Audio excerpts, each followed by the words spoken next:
Hello, hello, brothers and sisters. It's a new week, and we're happy once more to bring you our show titled Speak of Africa.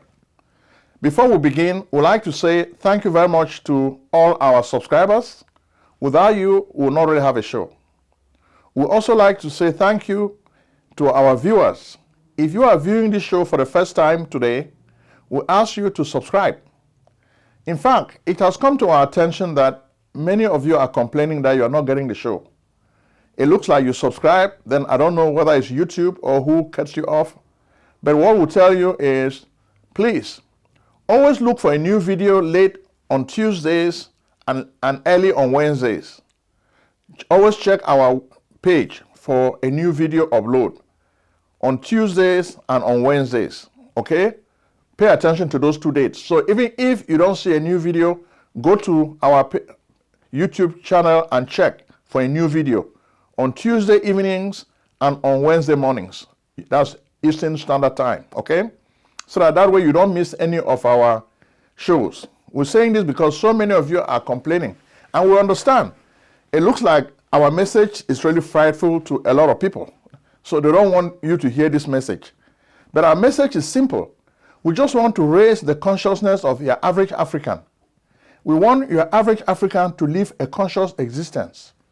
Don't just live by eating food. We want you to be able to think for yourself. That's what this show is about, to make you think. We want to make you smile, but more than smiling, we want you to think like a human being, okay? Animals don't think. You are a human being, so you have to think. But it looks like the powers that be do not like you to think. But we say, please, watch our show, learn to think for yourself, and make a better life for yourself. There's so much that is happening in the world today, and we're just going to summarize a lot of the hot topics because we don't really have room for a long show. What is really happening in the world today? Well, the war in Ukraine continues unabated, and it looks like Vladimir Putin was described as a war criminal by the International Criminal Court. So he may be arrested anytime he sets foot in any of the pro-Western countries. But a few hours ago, it looks like he went to Mariupol in Ukraine to test the will of the Western world. He went to Mariupol and he spent time there, thumping his nose at the West. Then, on the African stage, much of what is happening is CEMAC, the Economic and Monetary Union of Central African States. They held their meeting last week. You have the 6 countries like Cameroon, Gabon, Central African Republic, Congo Republic. All those countries were really having a meeting. And Mr. Biya was the head. He just gave power now to the president of the Central African Republic, Ashange Touadera. So that was really the highlight of the week, the way we saw the news in Africa. But at the same time, their big daddy, the godfather France, was having a whole lot of hell. A lot of people are protesting the pension reform that is taking place in France. Emmanuel Macron has just won re-election, but things are really tough. It looks like the number of people retiring is getting bigger. Then there are not enough people paying into the retirement fund, just like the Social Security Fund in the United States. As a result, he wants to raise the retirement age from 62 to 64. This move could not be popular in the French Parliament. So what did Macron do? He did what he teaches most of his African dictators to do, rule by decree. He just signed a decree to raise the pension age from 62 to 64. In a democratic country, yes. So this sent a lot of people to the streets, and they are really protesting. Against this backdrop, the 6 African head of states were meeting in Etudi, Yaoundé. Okay? They were meeting in Etudi, Yaoundé. And when you look at this meeting, a lot of the discussion focused on the war in Ukraine, the way this war is impacting a lot of the African countries, economically, politically, and socially. Okay? But when we look at La République du Cameroon, where the meeting was taking place in Yaoundé in Etudi, we have pictures to show you. We also have a lot of newspaper reviews. We look at a lot of the newspapers in La République. There are so many. We look at the headlines. What are the newspapers really talking about? Well, most of the newspapers were really talking about the CEMAC meeting of the 6 African head of states of Central Africa. Then they were also talking about the war of the clans. In fact, in La République du Cameroon, most of the people were looking at the meeting as a ploy, that it looks like Mr. Paul Biya used this meeting to introduce his son Frank Biya as the new head of state of Cameroon. So the war of the clans continues unabated in Yaoundé. The Betis are fighting among themselves. Who is going to succeed Paul Biya? It looks like Mr. Paul Biya slowly but steadily is positioning his son Frank to take over power from him. Then you also have other guys who are on the side looking, they too want to be in power. Ferdinand Gongo is playing the games, but he really wants to be in power. As we told you before, Chantal Biya is his patron. She supports him. But it looks like for now, Paul Biya is putting all his eggs on Frank Biya, his son, as the successor. So how are things going to play out? Well, the Betis will continue killing themselves until they get tired. So that's much of what is really happening in La République du Cameroon. You see the lawlessness, a lot of extrajudicial killing taking place, and it's happening. It's not only happening, it's also happening in Ambazonia. In fact, in Ambazonia today, the biggest news is the flood in Biya. We saw water everywhere. Water everywhere. In fact, there's so much water, you will not really believe it. I know the whole area because I went to school there. I went to Sase and I went to Moliko, so I know that area very well. So we really feel sorry for a lot of the people who lost their lives, and we feel sorry for some of the families also. So please accept our words of condolence if you lost a loved one during these floods. You think that a government that is responsible would do something about this. The government of Mr. Paul Biya did nothing to even pacify the people who are suffering from these floods, the way it happens in other countries. The people were left to their own devices. Instead, a lawless guy called Moja Moja was out killing students because they are from the Northwest province. Isn't that sad? How can this guy be moving around killing people with impunity? Well, that's what happens in a lawless country. So you see the guy doing this, but the people of Ambazonia, especially the restoration forces, are not taking things lying down.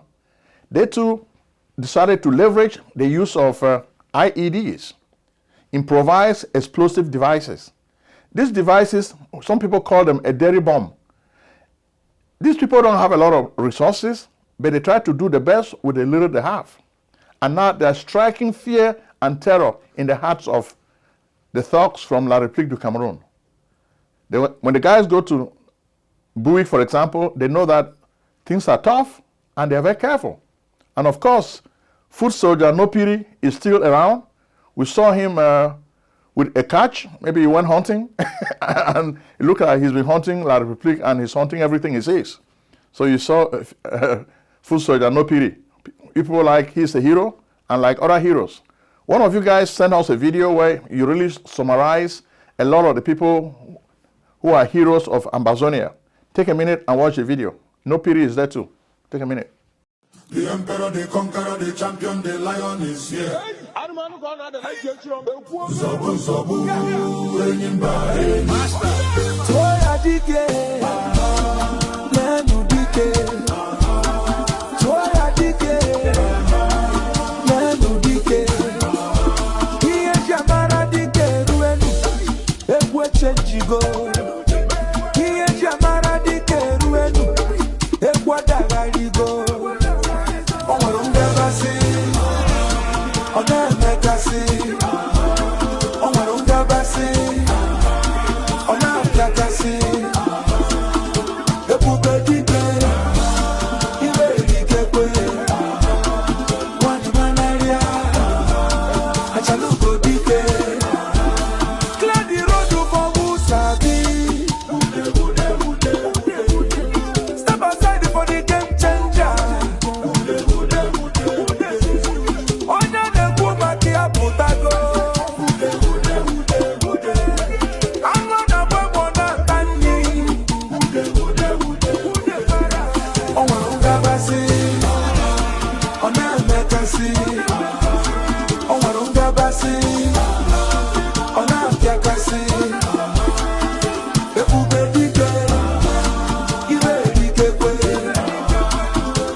want you to take a look at some of these IEDs in Bui. What's going on? Well, the people now really want to take the fight to their enemy, and this will continue happening. But worst of all, something also happened in America. It's like a boomerang. In some of our videos, we had shown the way Emmanuel Salai, a lawyer who works for La République du Cameroon, has been hunting Ambazonians who live in the United States of America. Sometimes people say, well, there's a karma or boomerang. The family of this Emmanuel Salai is also in trouble. And if you look at the news in the United States, especially most of the newspapers in Virginia, which is a state near the DMV, Marie Nsalai, the sister of lawyer Emmanuel Salai, is in trouble. Fraud charges, $2.5 million over PPP loan fraud. If you look in the past, some of you came to us to help you apply for PPP. And we told you we're not ready to do it, especially those who do not have companies. We did not want to do it because it was fake and it's illegal. But some people went ahead and did this paperwork for people who do not even have companies. This is what happened to this Marie Nsalai. She and her husband faked, and they took PPP loans for 2.5 million. So they were really stealing from the state. So today, the news really broke. They were really charged in a federal court of money laundering and other charges. So this is really sad. But a lot of Ambazonians are jubilating because they think that, well, something bad is also happening to their enemy, Emmanuel Salai, who has been hunting them in the United States. And now it's a big disgrace. So people now can see that this Nsalai family is not just a criminal family in Cameroon. They are bringing their criminality also in the United States of America. So Emmanuel Salai, who presents himself as a lawyer, can also see that his family is criminal. And this is really creating a whole lot of panic and havoc in the U.S., in the Cameroonian community. We have a video and an audio which we're going to share with you. And this comes from Tapon Ivor, one of the guys who really suffered in the hands of Emmanuel Salai. Let Tapang Ivor speak in this video. Yeah, greetings, my fellow Ambazonians. My name is Tapang Ivor Tanku. I am here with the breaking news. The family of Nsalai Emmanuel will be languishing for 30 good years in the federal prison in the United States of America. Let me give you the breaking news and the good news. This woman called Rosemary Nsalai, the blood sister, one mommy, one papa of Nsalai Emmanuel, the quack of Nsalai Emmanuel, whom I won in federal court, of Nsalai Emmanuel, whom the federal judges ordered to pay me $12,000 for leveling frivolous charges against my personality. Nsalai Emmanuel, who is the son of a state thief, whose father was a thief, an ugly thief, running the Cameroon government. Nsalai's family in the United States will be languishing for the next 30 years because the sister and her husband have been sentenced to 30 years in federal prison for conducting fraud under the watchful eyes of Joe Biden, under the watchful eyes of the entire Americans, under the watchful eyes of Donald Trump. Let me read the story from the Attorney General's office, United States Attorney's Office, Eastern District of Virginia. This is publicly accessible information. A federal jury convicted an Ashburn woman today on charges of conspiracy, bank fraud, and money laundering.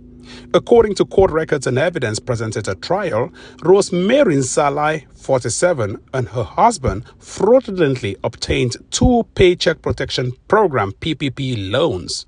The PPP was a program instituted by the United States Congress to help businesses affected by the coronavirus pandemic continue to pay salaries or wages to their employees.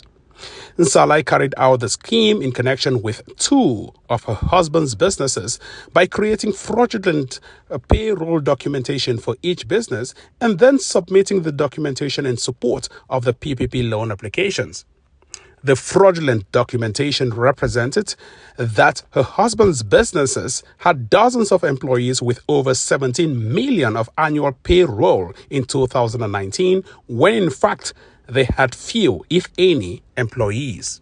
In total, Salah and her husband fraudulently obtained approximately $2.5 million in loan proceeds and then spent those funds on items unrelated to any legitimate PPP-related expenses.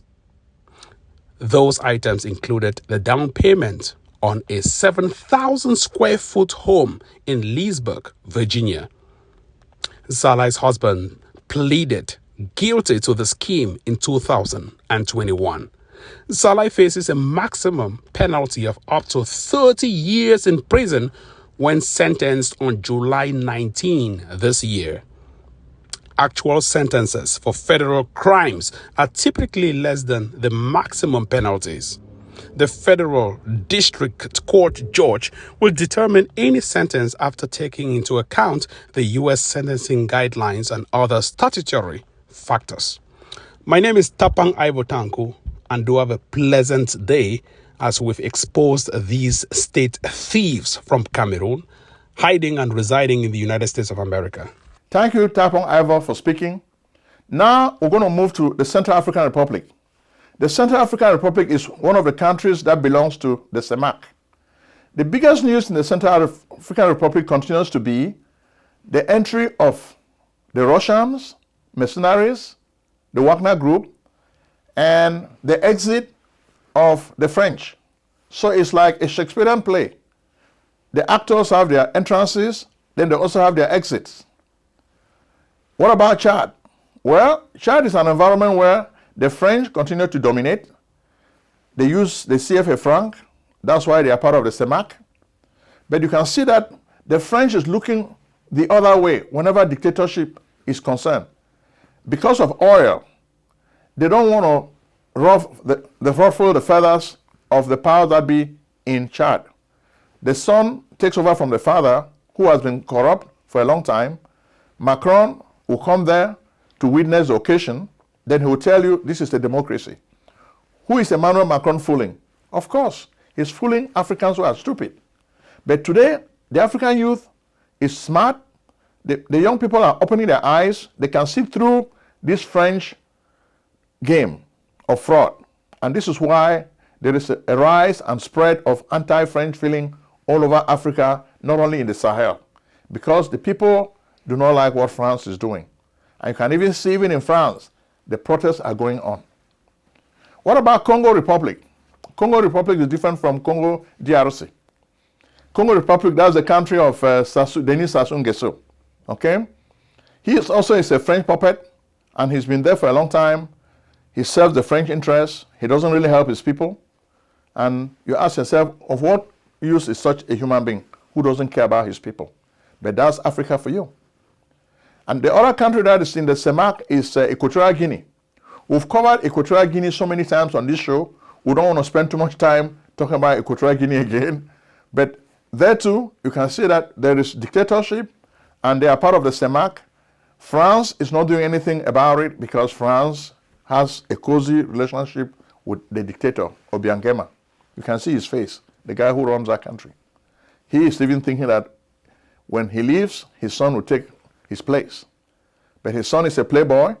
On this show, we've told you so many things about Teodoro, the son of Obiangema. We don't need to go into details today. Then what about Gabon? Gabon is also another useless case. A father dies, the son takes over, and the son becomes a dictator worse than his father, which is why the military was even trying to overthrow him, but the security apparatus saved him. The guy is sick, a paraplegic. He cannot even walk, he cannot even talk, but he still wants to be president. Who is supporting him? The French are supporting him. And in Gabon, you see a tale of two cities, the rich and the poor. You have the poor Gabonese, and you have the French expatriates who come and siphon all the oil wealth from the country and keep the people in abject poverty. Okay? Next, we take you to Malawi. In Malawi, there's been a cyclone and it has killed over 236 people. And we want to express our sympathy with the people of Malawi. This is a very sad occurrence. Today, with a lot of global warming, we're going through a whole lot of this type of natural disasters. So this is time for the leaders of the world to start thinking seriously about global warming. So most of these natural disasters are proliferating because of global warming. And we feel sorry for all the families that lost loved ones. And we say, may their souls rest in peace. Okay? Next, we leave Malawi and we go to Niger. Niger is a very small country. Anthony Blinken visited there recently, and the French president tells you, oh, this is a beacon of democracy in Africa. But what we don't like is Niger allows the French. Niger has so much uranium. The French are polluting the country with some of the mines that they build in this part of the world. Sometimes they abandon the mines with a lot of radioactive waste. Orano, a French company that used to be called Arriva, still dominates in this part of the world. But do they let the people benefit from the uranium? No. The leaders benefit and the people get nothing. And that's the sad story of Africa in Niger.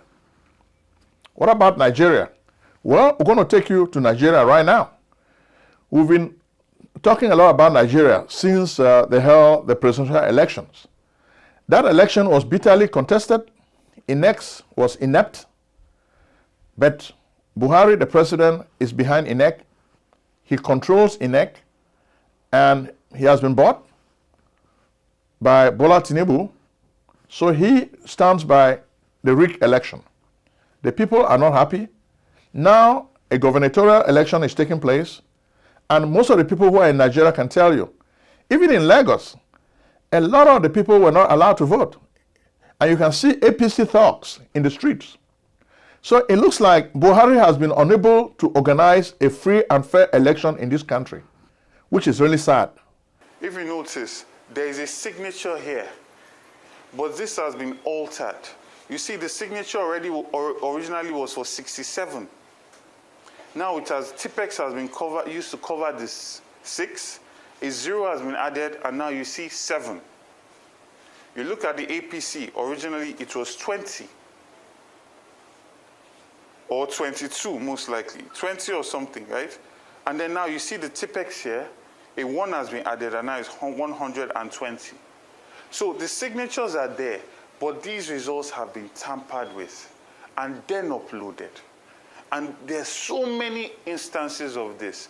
And then also you find that a lot of results are being called as results, authentic results, are being called as authentic results, but you see that they are state assembly results or presidential results. Like for instance, this is the state assembly result, but it's being submitted as the governorship result. And it is this result that is being calculated and announced by INEC. So there are so many instances of this, right?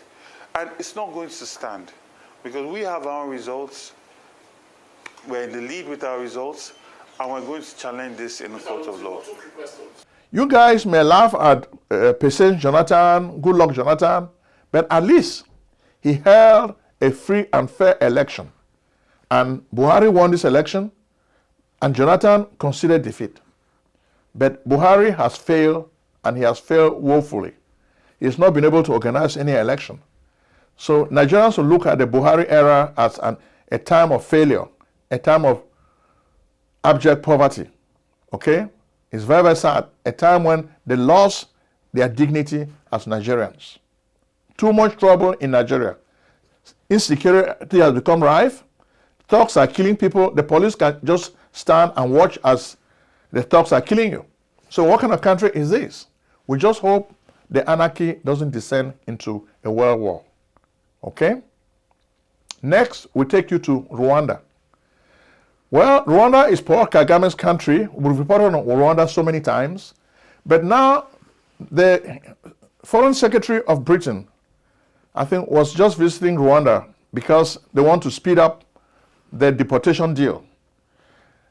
Britain gave Paul Kagame $170 million in order to receive migrants who have been refused entry into Britain. So what a deal. Back in the colonial days, Britain used to use Australia as a dumping ground for migrants. So if they are trying to enter Britain, what Britain does is Britain arrests them, then Britain sends them to Rwanda, then from there they can find their way to any other part of the world because Britain doesn't want them.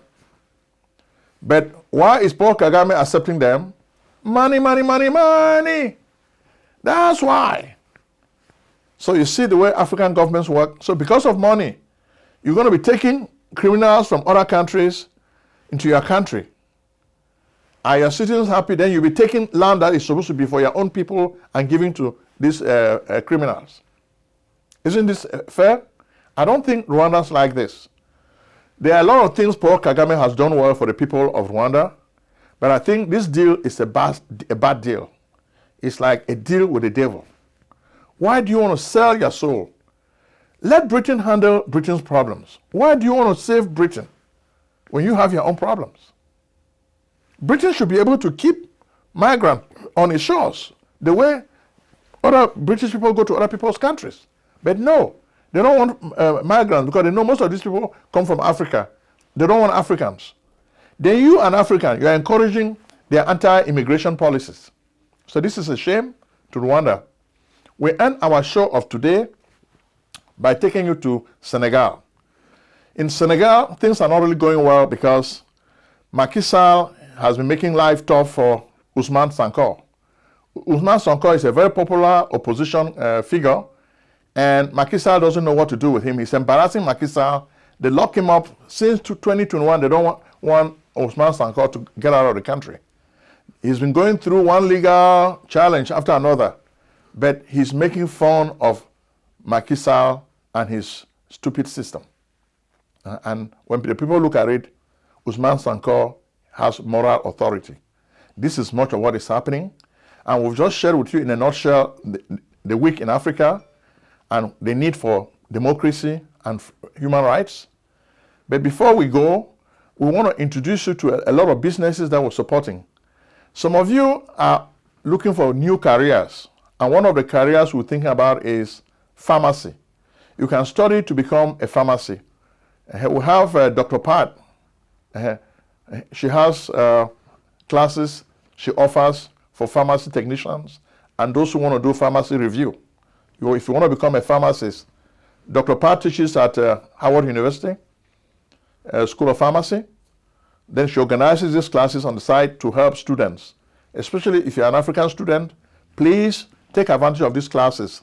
You don't have to pay a whole lot of money, and you can really benefit. We have like 2 flyers from Dr. Pat which show the information about these pharmacy classes. You can even get her name and phone number from the flyer, okay? Her email is also there. You can email her also. Dr. Pat teaches at Howard University School of Pharmacy, so she's really renowned and she's a tenured professor, so she's very, very qualified to organize these classes. Then we also tell you about Bitech 97, which is an IT school. Take advantage of it. It will help you a whole lot. Then, of course, we are also working on some healthcare businesses, and we're encouraging people who want to benefit from healthcare business to contact us. We can get them in. We are working on opening an urgent care centers in the U.S., and we are also working on opening staffing agencies. So if you want to participate in any of this, call me 240-350-1131. We'll figure out a way to get you in so that you can participate in this big money bonanza. So don't just sit and complain that you want to be rich. This is something that can help you to start making money. Bye-bye, and God bless you. Medical practice software is too old. Indeed, all the programs are built on MUMPS, technology of the 1950s, and the programs cost too much money. Epic and Cerner cost billions of dollars. Meditech costs thousands of dollars too. In fact, that's why we created AlexiaHTC.com, a new and free EMR/EHR for doctors. AlexiaHTC.com is built for HIPAA. Yes, magical one-screen technology, ease of use, quick charting, amazing e-prescribing, tight labs integration, multi-office difference, because we believe doctors and patients need a break today. Be the first to test drive AlexiaHTC.com. You have nothing to lose, you have everything to gain. Act now. Call 240-350-1131. Alexia Care Corporation at AlexiaHTC.com.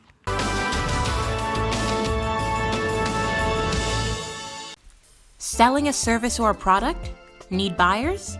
Use the African Nation TV as a channel to reach many viewers. Act now and call Prince Ojong at 240-350-1131. That's 240-350-1131. Act today.